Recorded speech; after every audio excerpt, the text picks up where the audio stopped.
Hi friends, ఈరోజు అమ్మమ్మ కథలకి స్వాగతం సుస్వాగతం. మళ్ళీ మనం ఒక చక్కటి కథ చెప్పుకుందాం. ఏం కథ చెప్పుకుందాము? ఒక చీమ కథ చెప్పుకుందాము. అనగనగనగనగనగనగా ఒక చిన్న చీమ ఉందంట. ఆ చీమ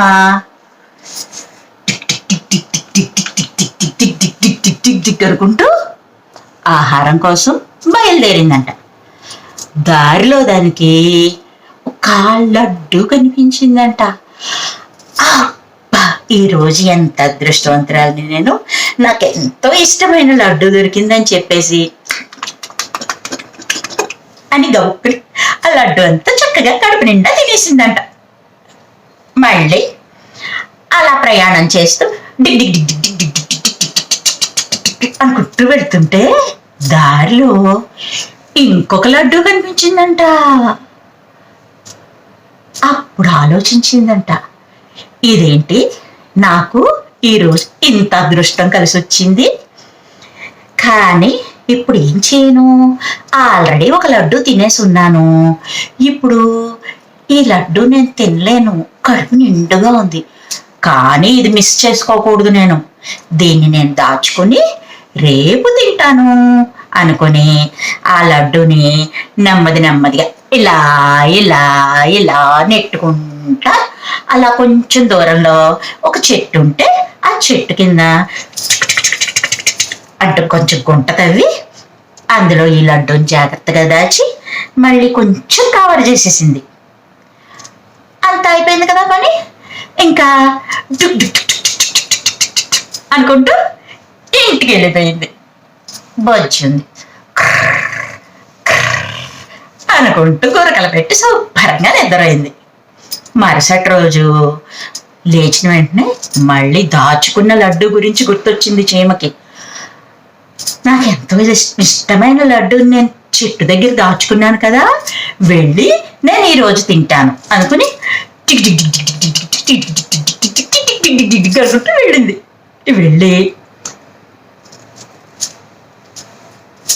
ఏది నా లడ్డు ఇక్కడే కదా దాచుకున్నాను, అరే ఎక్కడికి వెళ్ళిపోయిందప్పా, కనిపించట్లేదు, నేను ఇక్కడే కదా దాచాను అనుకుంది. ఇప్పుడు ఏం చేయాలి నేను? ఓకే, ఇక్కడ ఉన్న నా స్నేహితురాలు పాముని అడుగుతాను అనుకుంది. అక్కడ ఒక పాము అనుకుంటా తిరుగుతా ఉంది.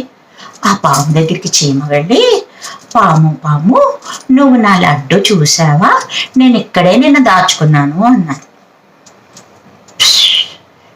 లేదు లేదు, నేను చూడలేదు, కానీ పక్కన చెరువులో ఉన్న కొంగని అడుగు అన్నది. ఓ, పక్కనే కొంగ ఉందా? ఓకే, ఒకవేళ దానికి ఏమన్నా తెలిసేమో కనుక్కుందాం అని చెప్పేసి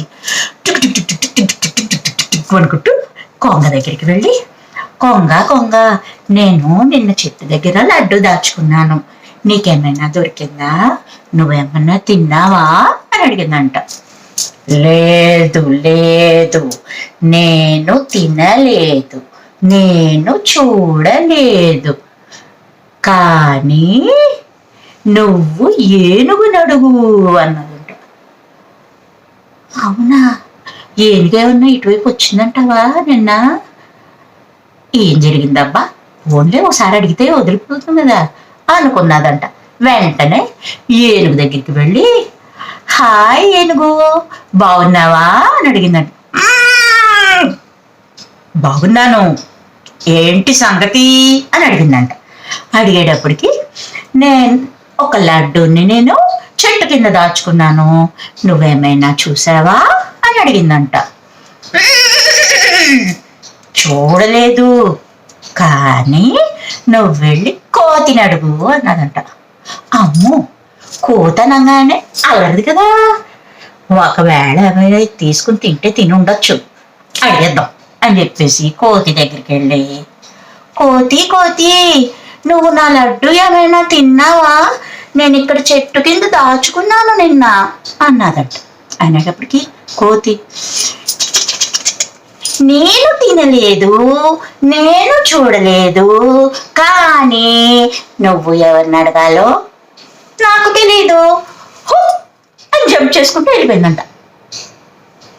అప్పుడు దిగాలుగా ముఖం పెట్టుకుని ఎక్కడికి వెళ్ళినా తెలియటం లేదు, ఏం జరిగిందో తెలియటం లేదు, లడ్డు కనిపించకుండా పోయింది. అయ్యో అనుకుంటూ ఉసూరు అనుకుంటూ అనుకుంటూ మళ్ళీ చెట్టు దగ్గరికి వెళ్ళిందంట. వెళ్ళేటప్పటికి దానికి ఎదురుగుండా లడ్డు కనిపించింది. నా లడ్డు ఇక్కడే ఉంది, ఎక్కడికి పోలేదు, ఎవ్వరూ తీయలేదు అనుకుంటూ ఎంతో హ్యాపీగా దగ్గరికి వెళ్ళి ఆ లడ్డుని చక్కగా శుభ్రంగా ఇలా ఇలా ఇలా తుడుచుకొని శుభ్రంగా తినేసి ఎంత హ్యాపీగా ఉందో అనుకుంటూ చక్కగా ఇంటికి వెళ్ళిపోయిందంట. ఇది కథ. బాగుందా? కొన్ని కథలకి రీజనింగ్స్ ఉండవు. మనకు కనిపించకపోతే ఏదైనా ఎవరికైనా దొరికిందేమో, ఎక్కడైనా పెట్టేసేమో అనుకోరు, ఎవరైనా తీసేసారేమో అనుకుంటారు గబుక్కుమని. ఆ నేచర్ కొంచెం మార్చుకుంటే, తగ్గించుకుంటే, మనమే జ్ఞాపక శక్తిని కొంచెం పెంచుకుంటే బాగుంటుంది అని ఈ కథ ఉద్దేశం. బాగుందా? తప్పకుండా లైక్ చేయండి, షేర్ చేయండి, సబ్స్క్రైబ్ చేయండి, నన్ను ఎంకరేజ్ చేయండి. మీ స్టేటస్లో ఈ కథ పెట్టడానికి ట్రై చేయండి. Thank you friends.